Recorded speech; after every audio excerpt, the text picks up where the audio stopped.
Friends, मैं बहुत दिनों के बाद वीडियो लेकर आया हूँ, लेकिन मैंने आज फाइनली स्टार्ट ही कर दिया।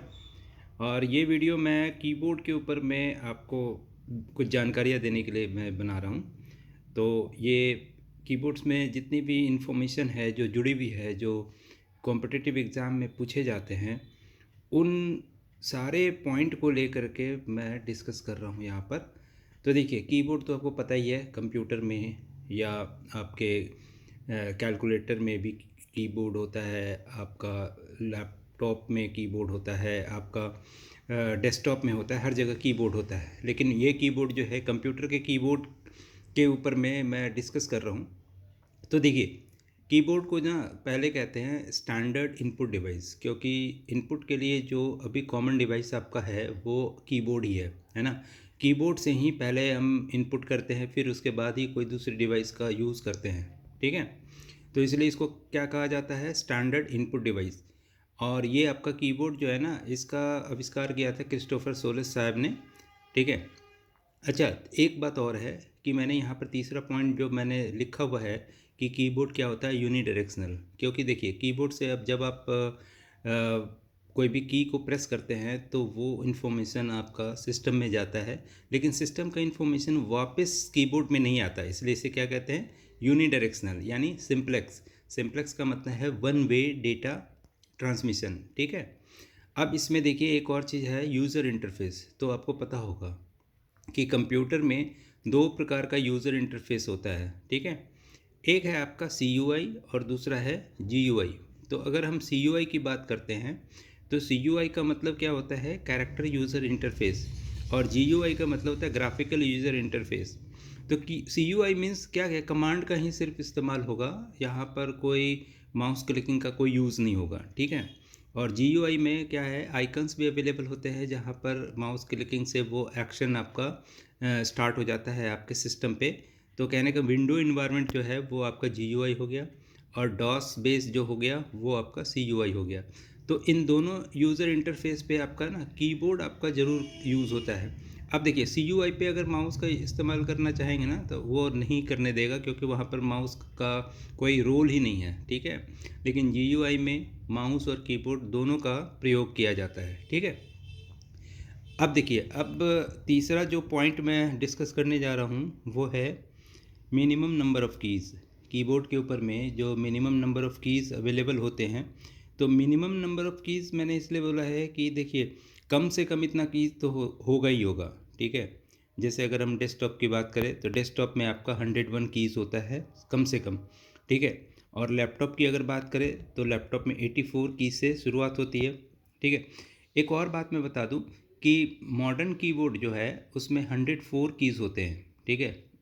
जो कि आप देखते हैं यूजुअली विंडोज़ कीज़ वगैरह उसमें अवेलेबल होता है, जो कि विंडो को ऑपरेट करने के लिए यूज़ में लाए जाते हैं। तो क्वेश्चन कब एक बार पूछा था इधर कि मॉडर्न कीबोर्ड में कितने कीज़ अवेलेबल होते हैं मिनिमम, तो आप आंसर कर सकते हैं कि 104 कीज़ उसमें मिनिमम होते हैं, ठीक है।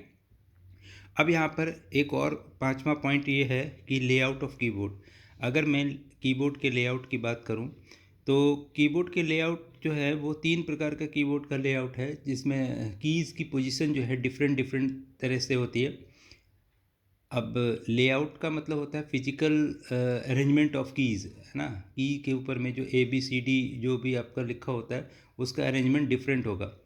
वैसे यूजुअली हम लोग जो कंप्यूटर यूज़ करते हैं, कंप्यूटर हो, डेस्कटॉप हो, लैपटॉप हो या टाइपराइटर हो, कोई भी आप यूज़ करो तो आपका एक इक्वलिटी की पैड जो है आपको वहाँ पर अवेलेबल होगा। बट यहाँ पर तीन प्रकार के लेआउट हैं कीबोर्ड में। एक एजर्टी है, डोवरेक है और क्वार्टी है।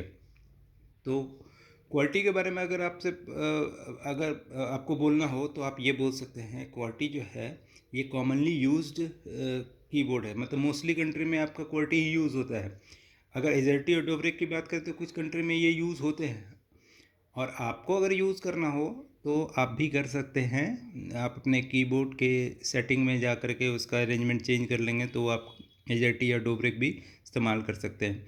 तो डोब्रेक और एजर्टी आप और क्वर्टी जो है, आप देखना कि कीबोर्ड पे जो कीज़ का अरेंजमेंट है ना, तो पहले लाइन में 6 कैरेक्टर को आप काउंट गिन लेना है ना, रीड आउट कर लेना, तो आपको क्या पता लग जाएगा कि एजर्टी और डोब्रेक जो है, सॉरी क्वालिटी जो है वहाँ पर आपको दिख जाएगा कि क्वालिटी क्या है, ठीक है, कि आपका लेआउट क्या है कीबोर्ड का, ठीक है।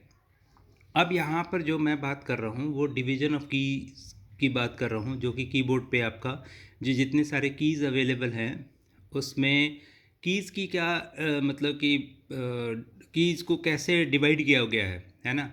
तो सबसे पहले अगर मैं बात करूं तो आपका फंक्शन कीज़ है। देखिए, इसको नोट करने के लिए मैं बहुत क्लोज होकर के आपको ये सारा कुछ बता रहा हूं, ठीक है, और क्लियरली मैंने लिखा हुआ है, चाहे वो हिंदी जानने वाले हों या अंग्रेज़ी जानने वाले हों, उन सब के लिए ये जो है, दोनों के लिए ये इम्पॉर्टेंट है, ठीक है, और ये समझ में आ रहा होगा सभी को। तो अगर हम फंक्शन की बात करते हैं तो आपके कीबोर्ड में 12 फंक्शन की होते हैं, है ना, F1 से F12। लेकिन एक बात बता देता हूँ कि ये जो फंक्शन की का जो फंक्शन होता है, ये एप्लीकेशन टू एप्लीकेशन जो है वेरी करता है। मतलब एक ही एप्लीकेशन पे अगर आप F2 का प्रयोग करेंगे तो उसका एक्शन जो है वो चेंज हो जाएगा। बट यहाँ पर एक F1 की ऐसा है जो कॉमन टू ऑल, मतलब कि जिस भी एप्लीकेशन पे आप F1 का प्रेस करेंगे तो वो आपको हेल्प विंडो ही ओपन करके देगा। मतलब उस एप्लीकेशन के बारे में जो जानकारी आपको हासिल करनी है तो वो F1 प्रेस करने पर वो आपको जानकारी मिल जाएगा, हेल्प फाइल जो है आपका ओपन हो जाएगा, ठीक है। बाकी जो F2 से F12 कीज़ हैं ये आपको मतलब कि वर्ड, MS वर्ड, एक्सेल और पावर पॉइंट के ऊपर में जब मैं वीडियो बनाऊंगा तो उस पर मैं डिटेल में डिस्क्राइब कर दूंगा कि बाकी जो फंक्शन के हैं उसका क्या रोल है, ठीक है। अब यहाँ पर देखिए मॉडिफायर की, अगर मैं मॉडिफायर की बात करूँ तो 3 मॉडिफायर की आपके कीबोर्ड पे अवेलेबल है, कंट्रोल, ऑल्ट और शिफ्ट, है ना। तो मॉडिफायर की क्या करता है कि जब ये किसी और की के साथ कॉम्बिनेशन में इसे यूज़ करेंगे ना तो ये एक्शन प्रोड्यूस करेगा, और सिंगल अगर इसको कंट्रोल को, ऑल्ट को, शिफ्ट को प्रेस करेंगे तो कोई भी एक्शन आपको स्क्रीन पर होता हुआ दिखेगा नहीं, ठीक है। इसके बाद है टॉगल की। टॉगल की क्या करता है, आपका जो भी ये मतलब कि स्टेट है उस स्टेट को ये चेंज कर देता है। जैसे टॉगल की में आपका देखो कैप्स लॉक है ना, नम लॉक है, स्क्रॉल लॉक है।